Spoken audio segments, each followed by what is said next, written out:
So, ito, yung NMAX, bumalik na yung nagpagawa sa atin ng LED conversion. Ayun, no? Oh, yun, no? Ayan. So, yun yung LED na ginawa ko way back last year.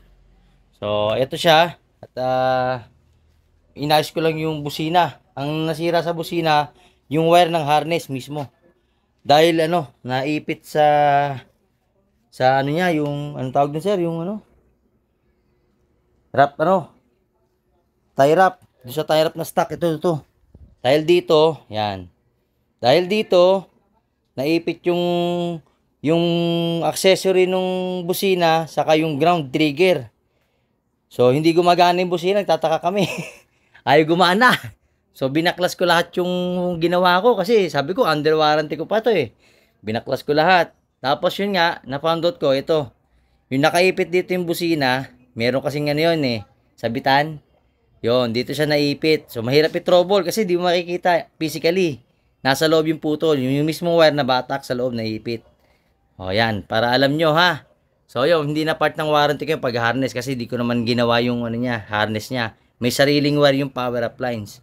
So ito yung sinasabi ko sa mga gustong paggawa ng headlight na conversion. Kung nasira na yun yung mga high and low, ayan yung ginagawa ko. Yun, malaki na yan. Yung OSRAM na original. O kung ayaw nyo ng OSRAM, MSM na original na T19, i-convert natin sa ganito. Ayan. Sige nga sir, paki-try. Pakita lang natin yung kanyang headlight. Okay, yun. High. O, yun yung high, oh. Kita nyo, nasa gitna na yung high. Pag naka-low beam siya, low. O, yung dilaw. Ayun, oh. Dilaw na yan, dalawa. O, mas malakas na siya kukumpara natin sa dati. Okay, so ito yung reflection niyan.